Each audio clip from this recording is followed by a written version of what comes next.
A 6-year-old girl, tied near a buzzing wasp nest, screaming for help, while the very woman meant to protect her, just watched in silence. But destiny had other plans, because that day, a U.S. officer and his loyal dog heard a cry that would change all of their lives forever. Before we go on, allow me to wish you peace and good health. Tell me, from which country and at what time are you watching this story? The late afternoon sun hung low over Willow Creek, Minnesota, turning the quiet neighborhood of Oak Ridge Bend into a watercolor of warm golds and soft shadows. The lawns were trimmed, mailboxes freshly painted, and porch flags swayed gently in the mild breeze. It was the kind of street that made people think nothing bad could ever happen here. At 112 Oak Ridge Bend, Officer Elias Rowan pulled his SUV to the curb. Beside him, his canine partner Coda, a black and tan German shepherd, lifted his head and gave a soft whine. The call had come in minutes earlier, a child screaming, then silence.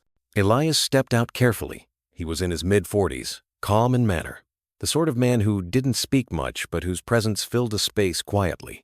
He unlatched Coda's door. "Let's take it slow, buddy."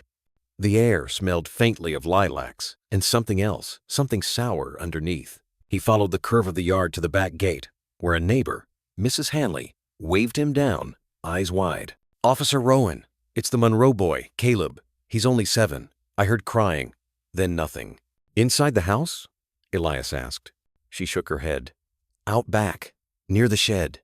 Elias gave a small nod and unclipped Coda's leash. "Stay behind me, ma'am." The backyard stretched wide, fenced with cedar slats. Toys scattered across the grass, an overturned bicycle, a baseball glove, a bright red bucket.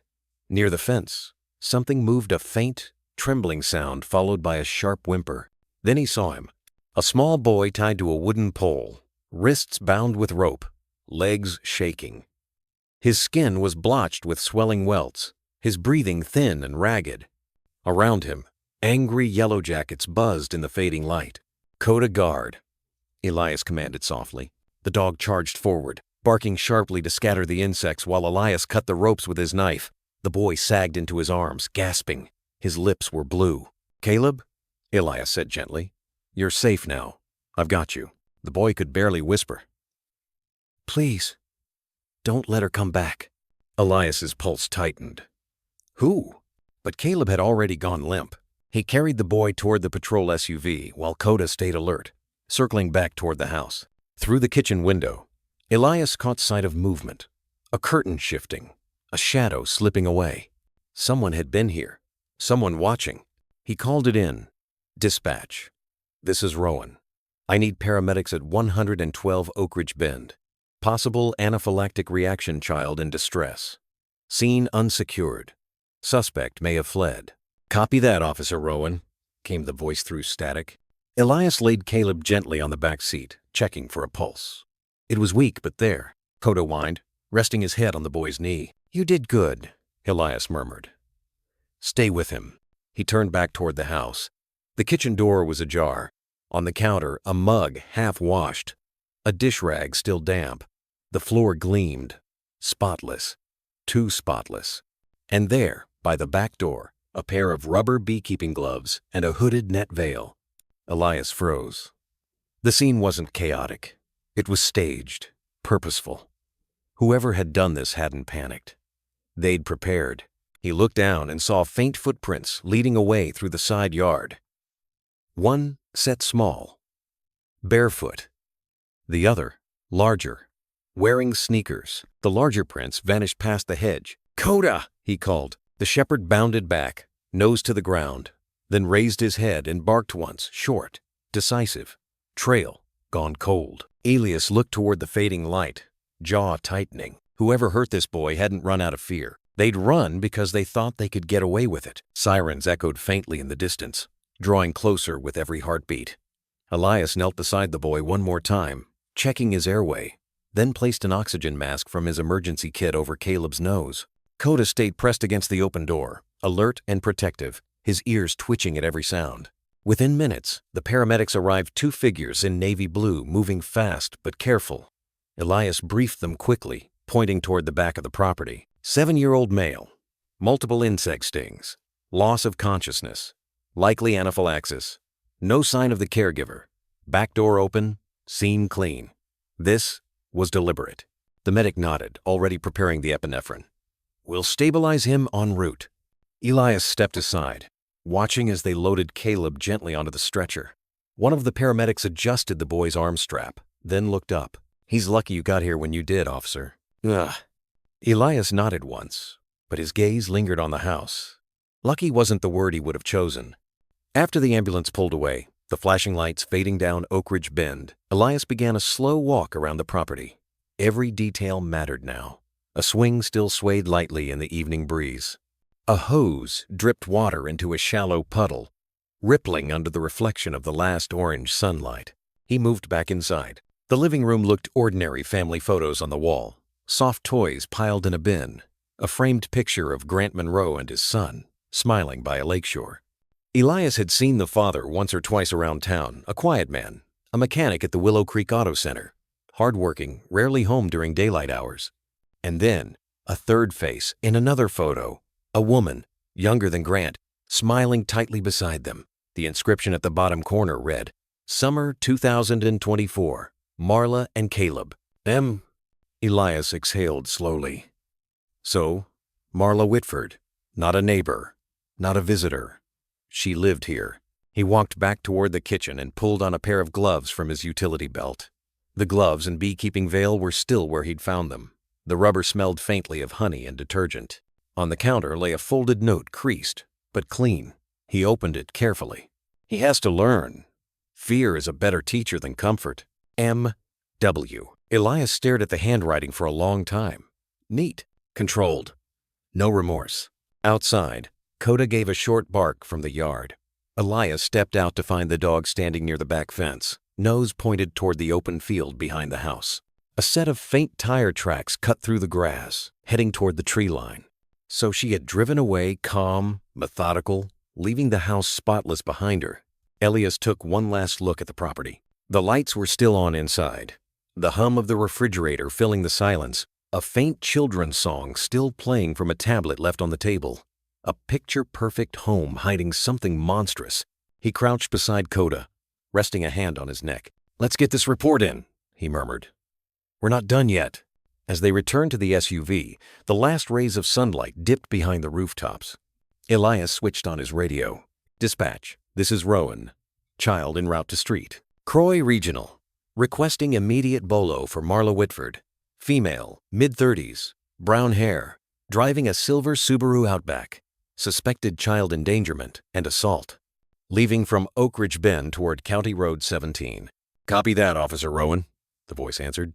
"Bolo active." Elias leaned back in his seat, watching the horizon. The quiet street of Willow Creek looked as peaceful as ever. Neighbors walking dogs, porch lights glowing softly, but now he knew better. Peace was only what people saw from the outside. Inside some walls, silence was survival. He turned the key in the ignition. Coda whined, softly beside him. "Yeah," Elias said under his breath. "We'll find her." The SUV rolled forward, the sound of gravel crunching beneath its tires fading into the gathering dusk. The emergency room at Street. Croy Regional Hospital hummed with a quiet, steady tension, beeping monitors, wheels rolling down tiled floors, murmured voices behind half-closed curtains. Officer Elias Rowan stood by the nurse's station, arms folded, his eyes following the small figure of Caleb Monroe as the medics guided his stretcher toward pediatrics. Coda padded close at his side, calm but watchful. The shepherd had been trained for danger, not hospitals, yet his instinct told him to stay near the child. A nurse, mid-50s, kind eyes glanced at the dog. "He's yours?" Elias nodded. "Knueva unit. He's earned a quiet night." She smiled faintly. "Then he can stay in the hall. I think the boy would like that." Through the glass, Elias could see Caleb's small hand twitch under the blanket as nurses inserted an IV. The boy's face was pale, but not ghostly anymore. Breathing shallow, but steady. That was something. He turned when a familiar voice spoke his name. "Officer Rowan?" Grant Monroe hurried toward him, oil-stained work shirt half-buttoned, his face gray with fear. He must have come straight from the auto shop. Elias stepped forward. "Grant, they've got him stable. He's in good hands now." Grant's voice cracked. They called me at the garage, said my son was found in the yard. What happened? Elias hesitated, then met his eyes. He was tied near the fence, stung by hornets. We got there in time. Grant's breath faltered. Tied? By who? Elias spoke carefully. Marla Whitford. She's not here. She left the house before we arrived. Grant stared at him, blinking like the words hadn't made sense. Marla? No. She wouldn't hurt him. She watches him. She's been good with him. Elias said quietly, There's evidence she planned what happened. We'll find her, but right now your boy needs you. Grant pressed both hands over his mouth, fighting the tremor that rose in his chest. When he lowered them, his voice was barely more than a whisper. Can I see him? Elias nodded toward the room. Go ahead. He's awake sometimes, drifts in and out. Keep your voice low. Grant stepped inside. Coda shifted to lie by the doorway, head between his paws. From where he stood, Elias could see the moment father and son reunited Grant, leaning close, touching Caleb's hair like it was made of glass. The boy stirred and whispered something too soft to catch. Grant broke, just a little, his shoulders shaking once before he steadied them. Elias looked away, giving them privacy. Behind him, Dr. Jonathan Reese approached, clipboard in hand. You were first on scene? Yes, Elias said. The child's allergic reaction was severe, but manageable with epinephrine. Dr. Reese nodded. Good call. He'll need observation overnight, but he'll pull through. Your report mentioned ropes and protective gear? Left behind in the kitchen, Elias confirmed. Beekeeping gloves, a net veil, deliberate setup. It wasn't spontaneous. The doctor sighed. That poor kid. Sometimes the ones who need gentleness the most get the opposite. Elias didn't answer. He'd seen too much of that truth. From inside the room came a small, wavering sound, Caleb's voice again. Dad, she said I was bad. Grant's quiet reply followed. You're not bad, son. You never were. Elias closed his eyes for a moment. Some wounds didn't show up on scans or charts. They healed slower, needing time and faith and love strong enough to keep trying. He opened his radio. Dispatch, this is Rowan. Update the bolo on Marla Whitford. She's a local resident, may seek medical attention for minor injuries. Inform hospitals to be alert. Copy, Officer Rowan, came the response. As he clipped the radio back to his vest, Elias looked once more through the glass. The small boy's hand now rested in his father's, and Coda's ears twitched at the quiet rhythm of their voices. For the first time that night, the officer allowed himself a small breath of relief. The danger wasn't over, but hope had entered the room. The hospital quieted as night deepened. The steady rhythm of machines filled the hallways, and the scent of antiseptic clung faintly to the air. Elias had been through countless nights like this, long, heavy hours, when the world outside kept turning. But time inside the hospital seemed to hold still. He sat in a chair near the vending machine, a paper cup of lukewarm coffee in his hand. Coda lay at his feet, eyes half closed but always aware. Every time a door opened, the dog lifted his head, then relaxed again when it wasn't the person they were waiting for. Footsteps echoed down the corridor. Deputy Harris approached, coat unbuttoned, a file tucked under his arm. Rowan, he said quietly. We ran the bolo. A nurse over at Urgent Care called in. Said a woman matching Marla Whitford's description came by earlier this evening, asked for help with a wrist injury, then left when they asked for ID. Elias straightened. How long ago? About an hour. She told them she twisted it, breaking up a tantrum. Elias took a slow breath. So she's staying close. Harris nodded. We've got patrols covering County Road 17 and the bus station. She might try to run west. Elias's gaze shifted toward the pediatric ward. No, she won't run far. Not yet. Why not? Harris asked. She's not the panic type, Elias said. She's methodical, and she doesn't think she's done anything wrong. Coda gave a soft whine, as if echoing his handler's unease. Inside Caleb's room, the lights were dim. Grant sat beside his son, holding his small hand in both of his own. The boy was sleeping now, face peaceful, breathing steady. But every so often, a tiny frown crossed his brow, like the memory still touched him, even in dreams. Grant looked up when Elias entered. How bad is it? She's still nearby, Elias said. We'll find her. You don't need to worry about that tonight. Grant nodded weakly. I can't stop thinking. I trusted her. I left my son with her. She smiled at me that morning. Elias's voice softened. You couldn't have known. People like her, they hide cruelty behind calm faces.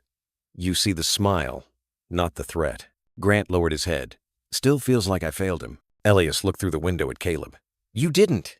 You came. You stayed. That's what he'll remember. The father gave a faint nod, his throat tightening. He used to draw her pictures, you know. Called her Miss Marla. Elias exhaled slowly. Then he'll need time to learn new names for safety. Home. Love. Like outside the room, the nurse on night duty paused beside them. Officer Rowan, she said softly. We just got a call from reception. A woman's here asking for treatment. Said she was attacked by a dog earlier today. Elias exchanged a glance with Harris. Where? Main lobby, the nurse said. She's insisting to see a doctor, says it's urgent. Elias rose, voice low but steady. Keep her talking. Tell her the doctor's on the way. He turned to Grant. Stay here. Lock the door until I come back. Grant gripped the side of the bed, nodding, his eyes wide. Elias Gavikoda, a quiet command. Heal. The shepherd's posture shifted, instantly alert, controlled. Together they walked down the dim hallway, passing framed photos of volunteers and faded murals painted by children. The hum of the air conditioning filled the silence. As they neared the lobby, Elias caught sight of her. Marla Whitford sat in one of the plastic waiting chairs, wrist wrapped in gauze, hair disheveled but her expression defiant. She wasn't crying or shaking. She looked annoyed, like someone inconvenienced by bureaucracy. When her eyes met Elias's, they narrowed. Well, she said coolly, I suppose you're here to make this all look worse than it is. Elias stopped a few steps away. You could start by telling me what you did, Marla. She tilted her head. What I did? I tried to teach discipline. That boy lies. You of all people should understand rules matter. Elias's voice remained calm, but his jaw tightened. You call that discipline? Marla smiled faintly. I call it correction. He had to learn. Coda growled, low, quiet, but unmistakable. Elias took one step closer. The only thing that boy needed to learn was that adults are supposed to protect him. Marla's eyes flashed, a strange mixture of contempt and confusion. You think you're better than me? You let the world rot while pretending to save it. I did something useful. Elias gave a small nod to Harris, who had quietly flanked her side. Marla Whitford, Harris said firmly. You're under arrest for child endangerment and aggravated assault. For the first time, Marla's composure cracked. You can't. Coda let out a single bark, sharp and commanding. Marla flinched. Elias's tone stayed even. You can come quietly, or we do this here. Your choice. Oh. She didn't resist when Harris placed the cuffs on her wrists. Her voice trembled just slightly as she muttered, He needed it. You'll see someday. Elias met her eyes one last time. I already have. As they led her away down the sterile hallway, Coda sat beside his handler, tail still, gaze steady. For the first time that night, Elias allowed himself to exhale fully. The danger had a name now, and justice had finally started moving. Morning light slipped through the blinds of Street, Croy Regional Hospital, casting soft golden stripes across the pale walls. The night's chaos had dissolved into a fragile calm, the kind that always came after storms. Officer Elias Rowan leaned against the hallway window, a paper cup of coffee cooling in his hands. Down the corridor, the pediatric ward was quiet except for the occasional squeak of nurses' shoes and the distant hum of machines. Coda, ever patient, rested by the window seat, head on his paws, tail flicking whenever a nurse passed, and whispered a gentle, "Good boy." It was strange. Elias thought how hospitals held both pain and peace at once, places where lives broke and healed in the same breath. Behind the glass wall of room 204, Caleb Monroe was awake. The boy's face still carried faint marks of swelling, but his eyes wide, uncertain, were open and searching. His father sat beside him, bleary-eyed but smiling softly. Grant had barely moved since last night. The exhaustion showed on him, but so did something else, a quiet determination. He held a small cup of apple juice to Caleb's lips and spoke gently. Just a sip, buddy. That's it. When the boy finished, Grant brushed his hair back. You scared me. You know that? Caleb's voice was raspy. Did the bees go away? They're gone, Grant said. And she's gone too. You don't have to be scared anymore. Elias watched from outside, unseen. Something in his chest loosened. Maybe it was relief. Maybe it was the reminder that sometimes survival wasn't just luck. It was grace in motion. A nurse approached quietly. Officer Rowan? He turned. Dr. Reese wanted to thank you. He said your timing probably saved the boy's life. Elias gave a small nod. Wasn't just me. He looked down at Coda, whose tail thumped once. Couldn't have done it without him. Oh, the nurse smiled. He's a hero. Yeah, Elias murmured. Hayes. She hesitated before adding, there's a man asking for you downstairs. Says he's with Child Protective Services. Elias nodded. I'll talk to him. As he walked down the hallway, his reflection in the window followed beside him, a tall man with tired eyes and a badge that sometimes felt heavier than its weight. The CPS agent waited near reception, a middle-aged man in a tweed jacket, polite but weary from too many similar cases. Officer Rowan, he greeted. I'm Mark Dennison. I read your report. Looks like you caught this one just in time. Elias shook his hand. Barely. Dennison sighed. We've seen Marla Whitford before. Nothing proven. But there were whispers. The kind of person who hides cruelty behind tidy smiles. Elias nodded grimly. That tracks. Oh? What's the father's condition? He's stable, staying with the boy. Elias paused. He blames himself. They always do, Dennison said softly. But what matters now is how they heal. Coda barked quietly at the elevator chime, tail wagging once, then settled again. Dennison looked down. That your partner? Yeah. He's been through it too. Good instincts, Dennison said. Some dogs see the truth faster than we do. Elias's lips curved into a faint smile. He's got better judgment than most people. They shared a quiet nod of understanding, the kind between men who'd both seen too many broken homes and still chose to fight for one more chance at repair. Elias watched the elevator doors close behind Dennison, then turned back toward pediatrics. Inside, the morning had fully arrived.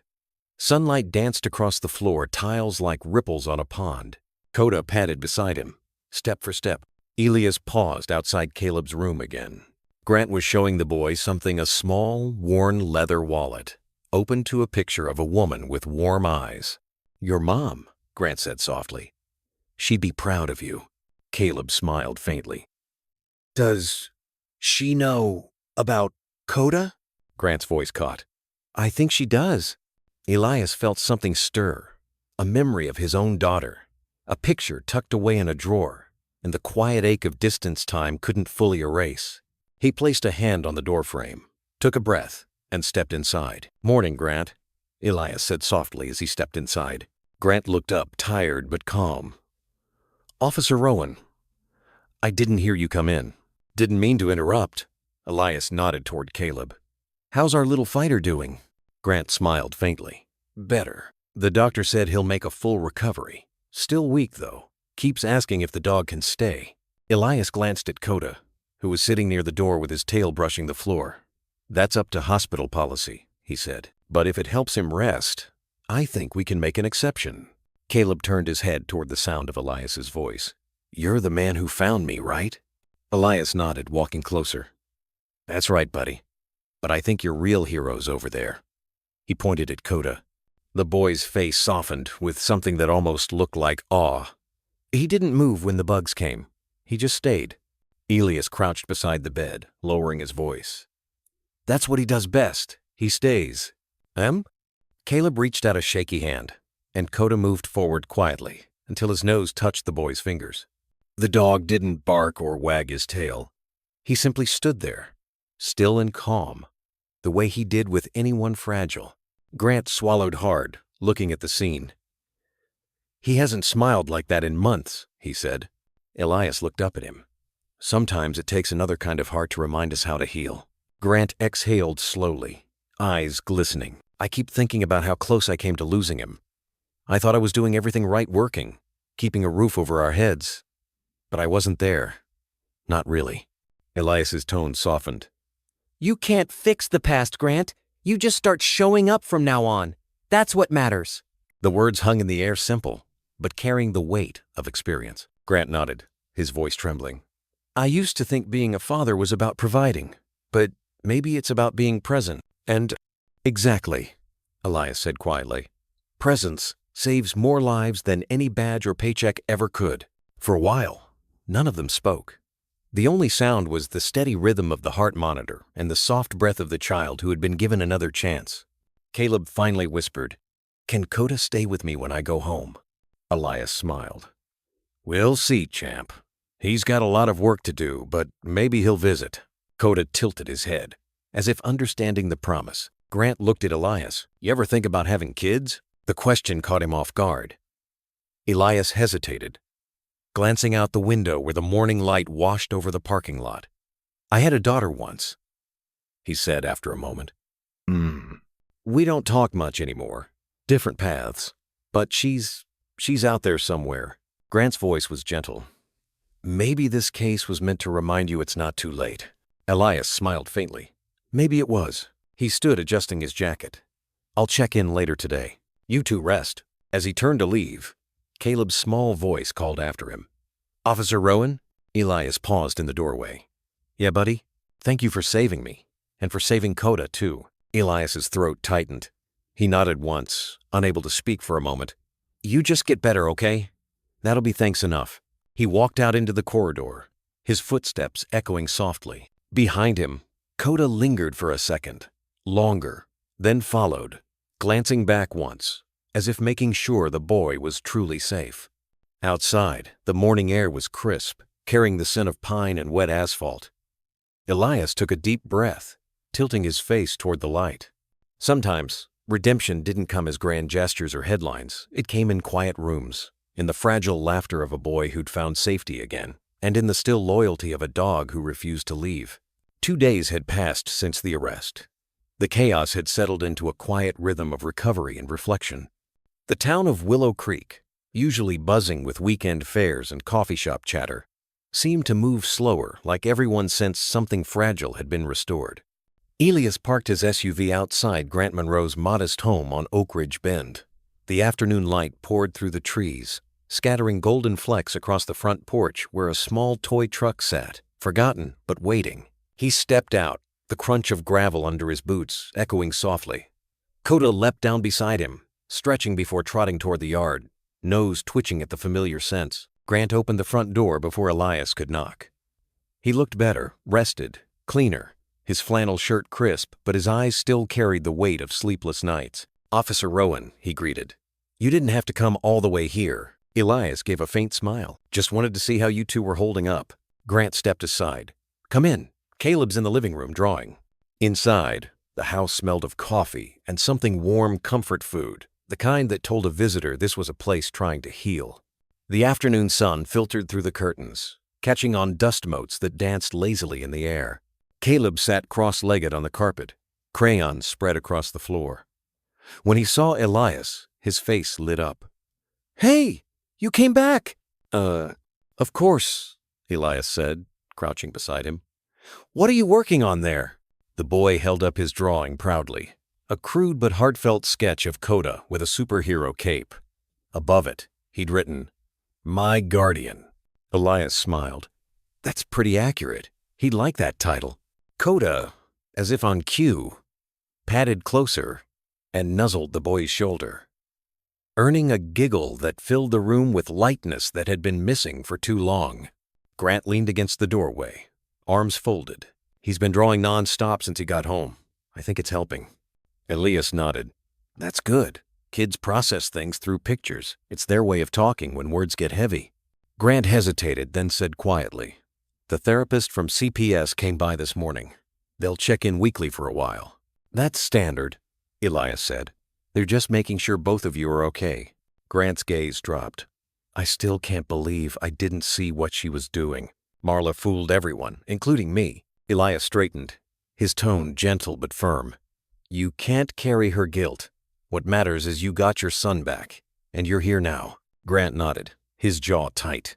You ever feel like life gives you second chances you don't deserve? Elias looked toward the window where sunlight spilled across the wooden floor. All the time, Grant studied him. You sound like a man who's lived it. Elias' smile didn't quite reach his eyes. Let's just say I've seen what happens when people wait too long to make things right. He walked to the window, watching Coda playfully nose a fallen crayon back toward Caleb. I lost touch with my daughter years ago. My fault, really. I buried myself in work, missed birthdays, told myself there'd always be more time. Grant didn't speak. When she finally stopped calling, Elias continued quietly. I realize silence can be its own punishment. You think you can handle it until one day you realize it's handling you. Grant let the words settle. You ever think about reaching out again? Every day, Elias said simply. But I guess I'm still figuring out how. Caleb looked up from his drawing. You should. Dads are important. Elias chuckled softly. Yeah, kid. I think you're right. Grant smiled, eyes glistening. Out of the mouths of babes, huh? Smart kid, Elias said, takes after his father. For a moment, the room was silent, except for the hum of the refrigerator and the soft scratching of crayons. Outside, a breeze moved through the trees, carrying the scent of fresh-cut grass and something that felt like hope. Elias checked his watch reluctantly. I should head back soon. Paperwork's still waiting. Grant walked him to the door. Thank you for everything. I don't think I said that properly. Elias shook his hand. You said it by being here for him. That's what counts. As he stepped off the porch, Caleb ran to the door, waving his picture in the air. Tell Coda he's my hero. Elias grinned. I'll make sure he knows. The afternoon faded into evening by the time Elias Rowan returned to the station. The low sun spilled amber light across the quiet parking lot, glinting off patrol cars, lined like silent sentinels. Coda followed close behind, his paws clicking softly on the tile floor as they entered. Inside, the precinct was half empty. A pot of burnt coffee lingered on the counter, and someone had left the radio playing low, an old country tune about forgiveness and the things we leave unsaid. Elias dropped a thick case file on his desk. The folder read, Marla Whitford, case hash 3471. Child endangerment. He opened it slowly. Photos, reports, witness statements all carefully labeled, but the words still carried weight.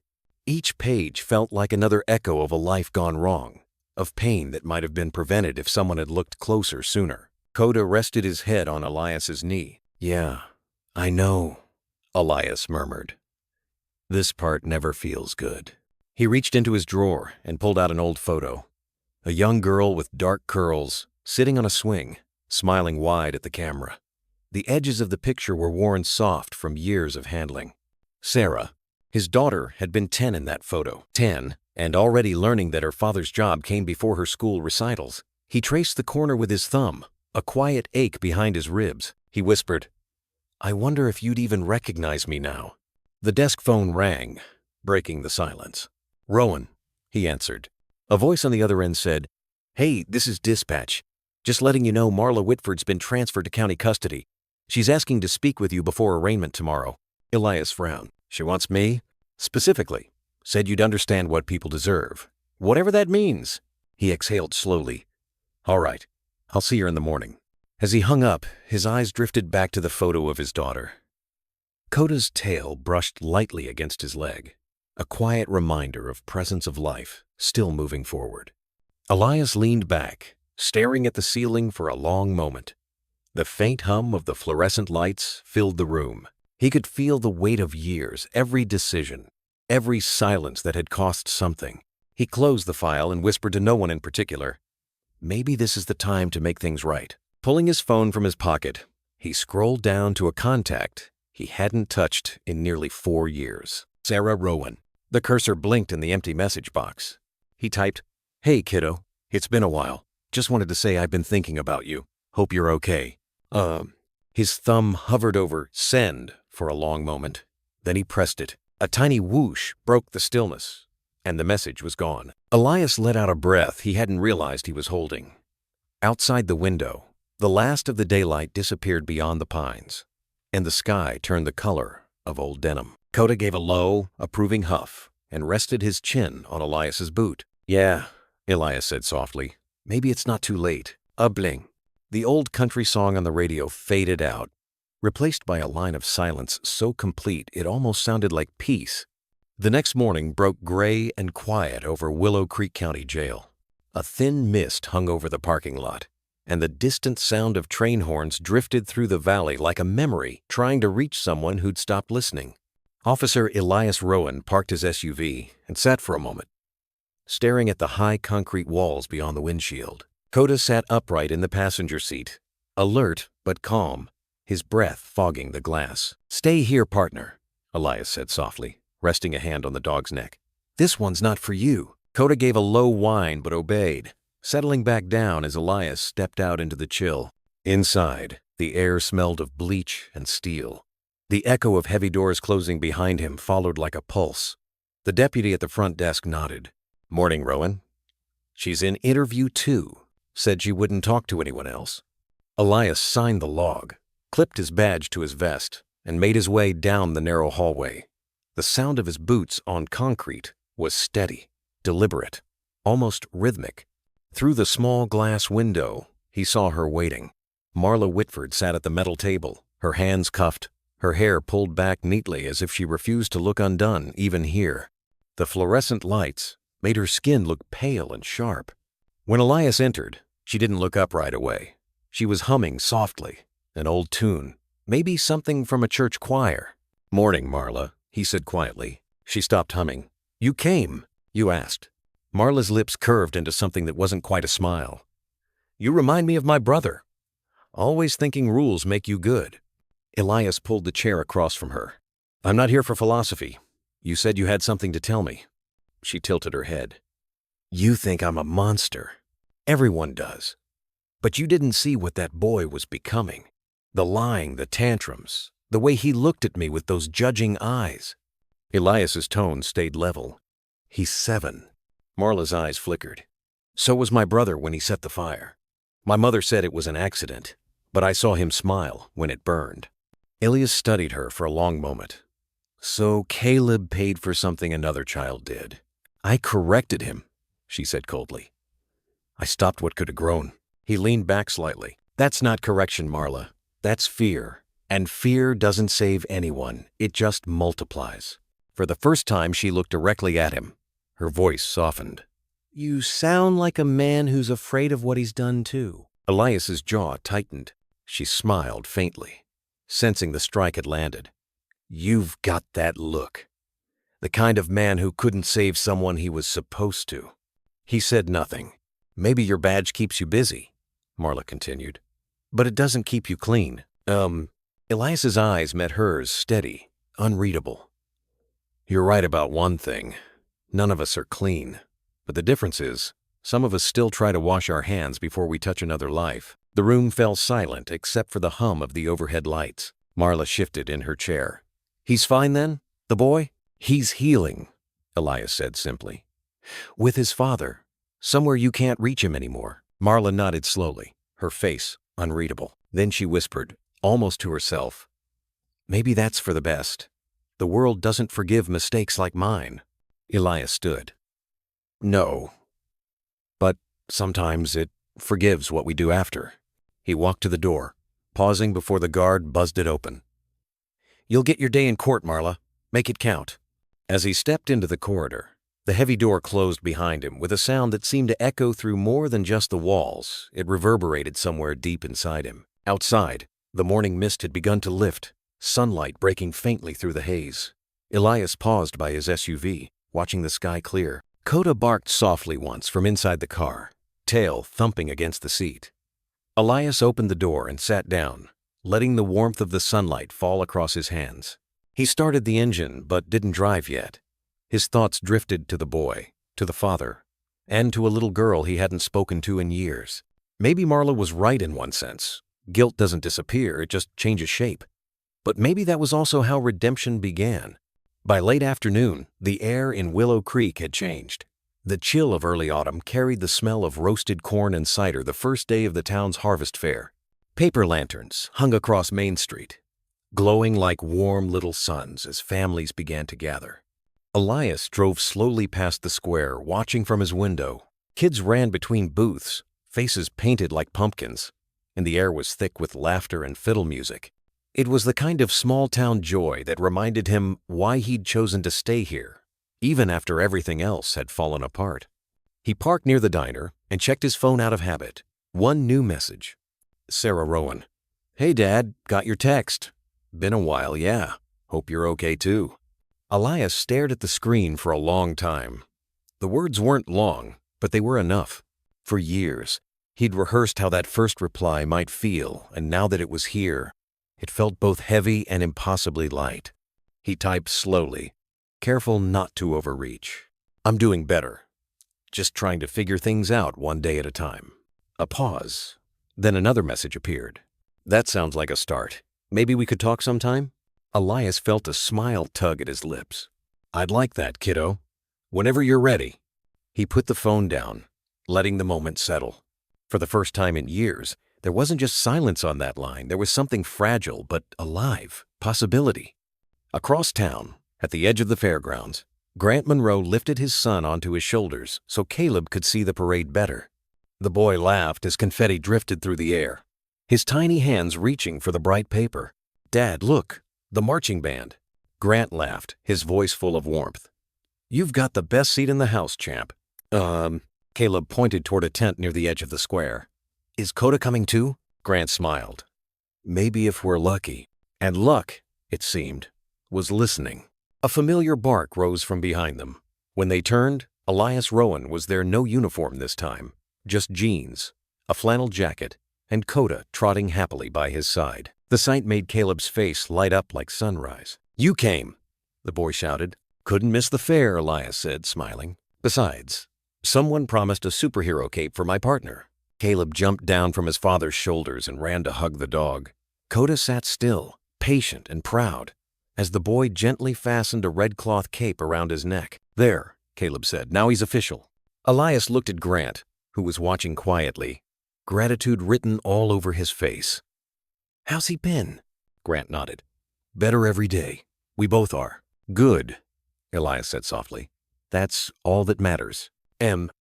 For a moment, they stood together, watching the crowd swirl around them, families laughing, lights flickering, music playing.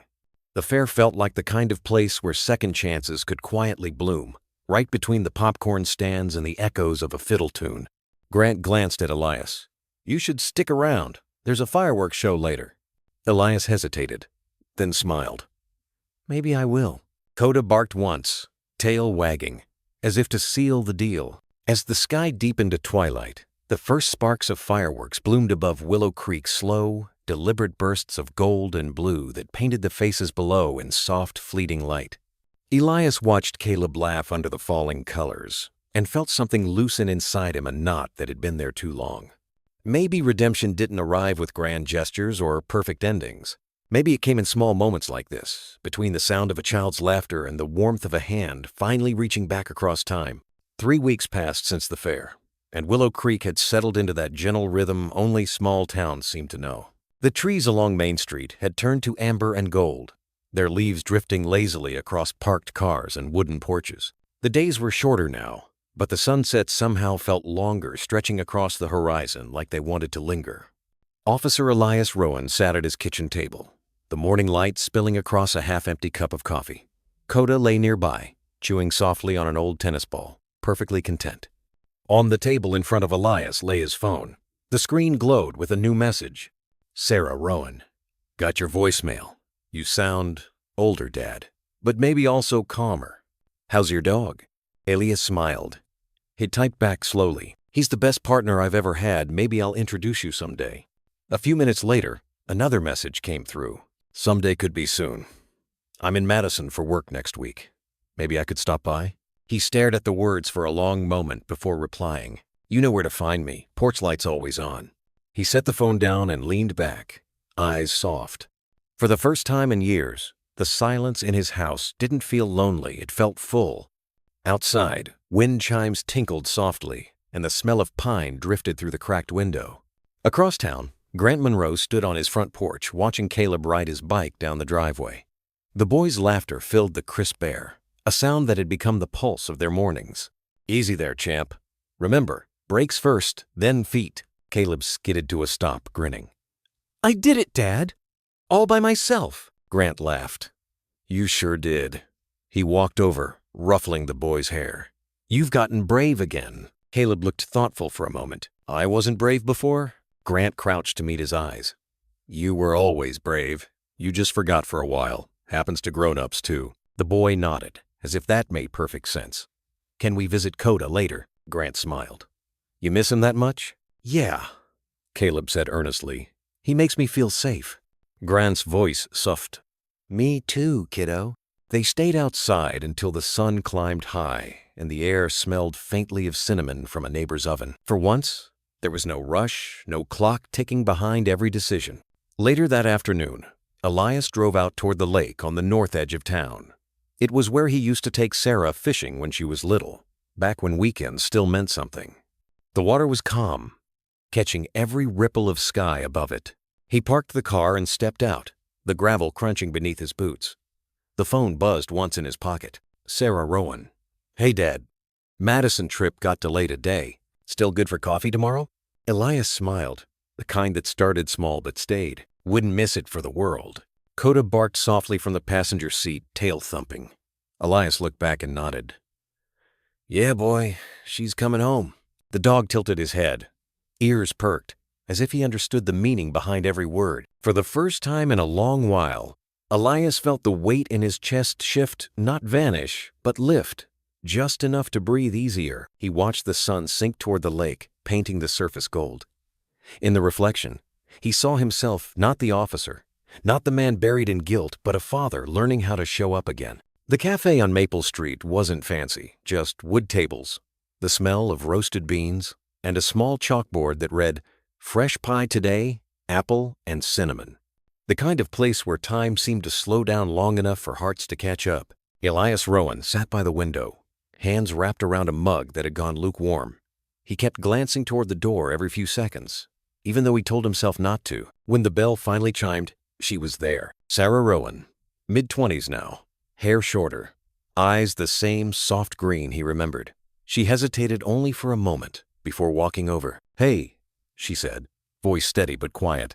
Hey yourself, Elias replied, standing. You look taller.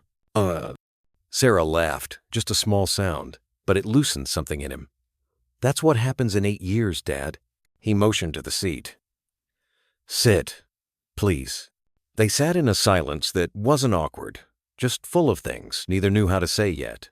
The waitress came by with a pot of coffee, poured for both without asking, as if she could sense what this meeting meant. Elias cleared his throat. You, look good. Madison treating you well? Sarah nodded. Busy, but good. I teach art now. Kids' classes. Art? Elias said softly. You always loved to draw. I still have that old painting you did of the lake. The one with the crooked dock. Her lips curved slightly. I was 7. It's still the best thing in my house. She studied him for a long moment. You sound different. Calmer? Happier, maybe? He gave a half smile. I met some people who reminded me how to breathe again. Someone special? She teased lightly. He chuckled. A 7-year-old boy and a dog who thinks he runs the world. Sarah tilted her head. That sounds like you found a piece of what you lost. Maybe I did. They both sat quietly after that, sipping coffee, letting the sound of the cafe fill the spaces words couldn't. Finally, Elias said, I'm sorry, Sarah, for the years I missed, for not being the dad you needed. She looked at him for a long moment. I used to be angry all the time, but lately I realized anger doesn't keep anyone warm. So maybe we both just start new. No grand speeches, just start.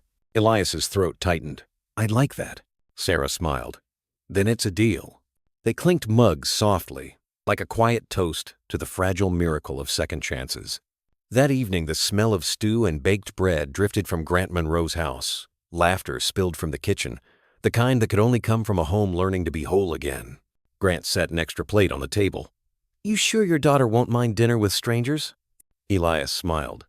She's curious, not shy. And Caleb's been her favorite pen pal since those drawings you sent. Sarah walked in then, holding a small box.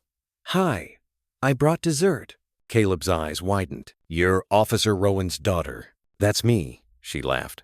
"But you can just call me Sarah."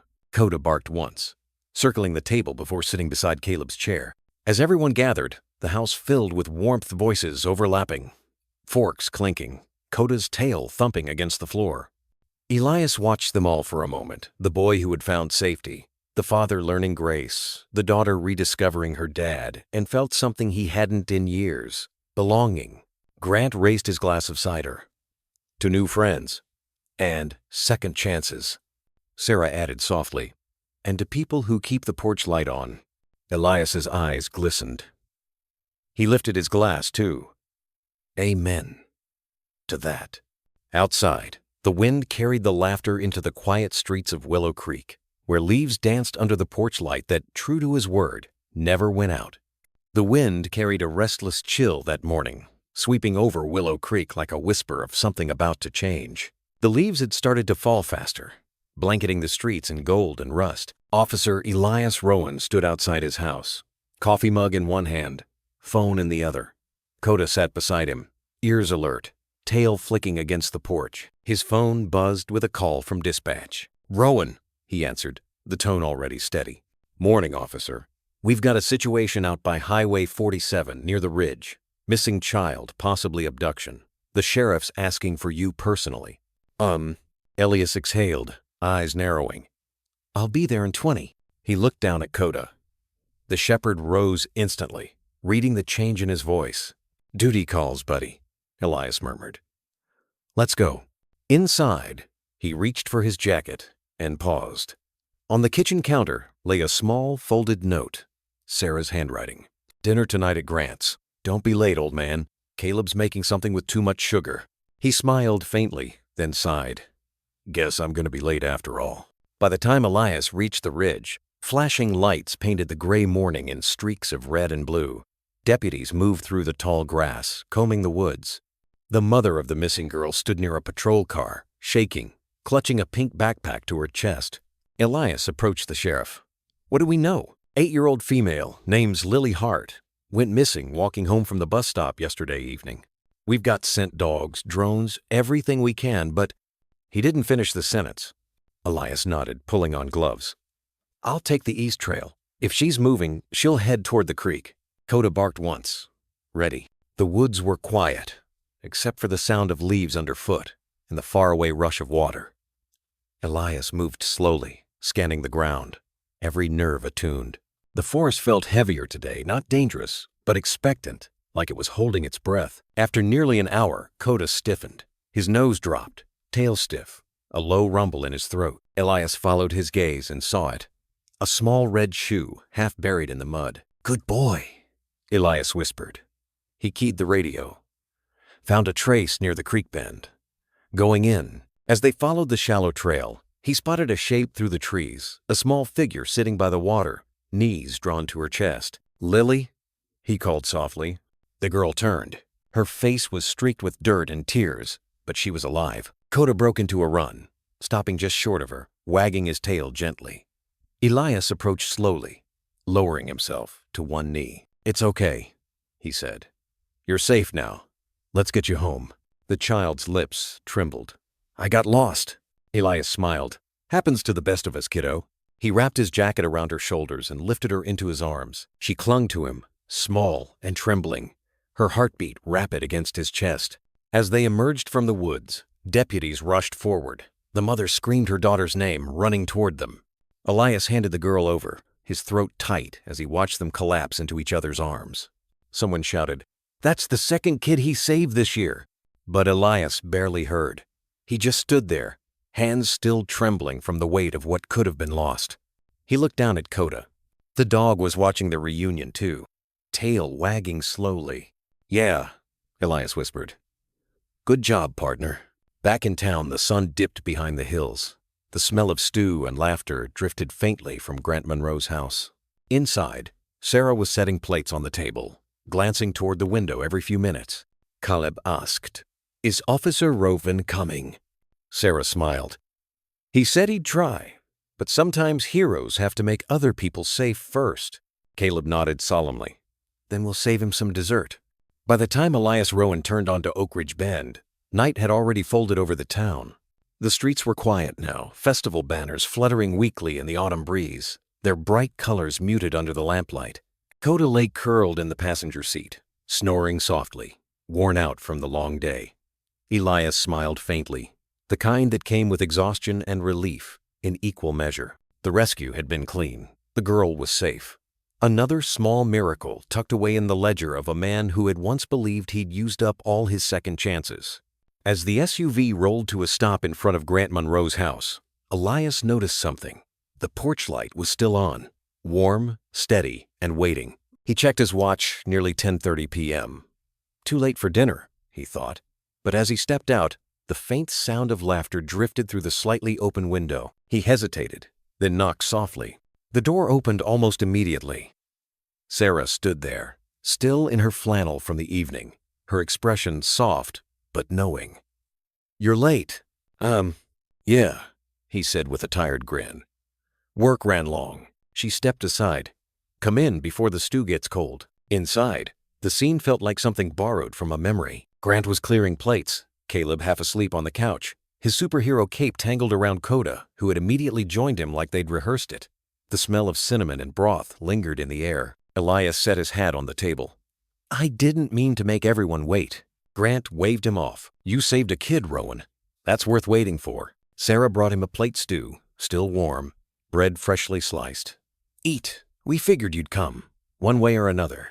Elias sat down slowly, the kind of slow that came when a man finally realized he was allowed to rest. "I found her by the creek. Scared, cold, but alive. Reminded me." He stopped himself, shaking his head. "Reminded me how small victories can still feel like grace." Grant nodded. "Sometimes that's all life is, stringing those small graces together until they feel like something whole." Sarah leaned her elbows on the table, smiling. "You know, Dad, I think you finally stopped running." He looked at her, really looked, and for once didn't see regret mirrored back, only peace. "Yeah," he said softly. "Guess I did." Caleb stirred on the couch, murmuring something about fireworks and pie before rolling closer to Coda, who shifted protectively beside him. Elias' voice dropped. "He's sleeping better now?" Grant smiled. "Every night. He talks about being brave again." Elias looked toward the couch. "He already is." The room felt quiet, the kind of silence that didn't need to be filled. Outside, a wind brushed through the maple trees, carrying with it the faint scent of wood smoke from someone's fireplace down the street. Sarah broke the stillness first, whispering, "I'll make coffee. You're not driving home tonight." Elias chuckled. "You sure?" She nodded. "The couch is free, and you've got people who'd rather see you rest than disappear." He didn't argue. He just nodded, eyes glistening under the soft kitchen light. "Then I guess I'm home." As the night deepened, the house settled into quiet. Coda slept by the door. Sarah and Grant whispered in the kitchen, cleaning up. Caleb dreamed of dogs with capes and heroes who stayed. And outside, the porch light burned steady, casting a gentle halo over the fallen leaves, a promise against the dark. For once, Elias didn't turn it off. Morning came soft and gold over Willow Creek, the kind of light that seemed to forgive everything it touched. Dew clung to the porch rails, and the smell of coffee drifted through open windows. Somewhere down the road, a church bell tolled once slow, steady, calling the town awake. Elias Rowan stood on the porch, steaming mug in hand, watching as the sunlight climbed over the ridge. Coda sat beside him, tail sweeping against the wooden floor, nose lifted to the breeze. The dog's ears perked at every sound, the distant laughter of children heading to school, the rustle of leaves, the hum of a town returning to life. Behind him, through the open door, voices carried softly from the kitchen. Sarah was humming while helping Grant pack sandwiches for Caleb's field trip. Caleb's laughter rang out, clear and bright, like morning bells. It had been 2 weeks since the night Elias stayed over. Somehow, without any formal agreement, it had become routine morning coffee on that same porch, evenings spent sharing meals and stories. "Hey, sleepyhead," Sarah called, appearing in the doorway with 2 more mugs. "You're up early again." Elias smiled. "Old habits die hard. Cops and farmers, we wake with the Sunday." She handed him a mug. "You ever think about retiring?" He chuckled.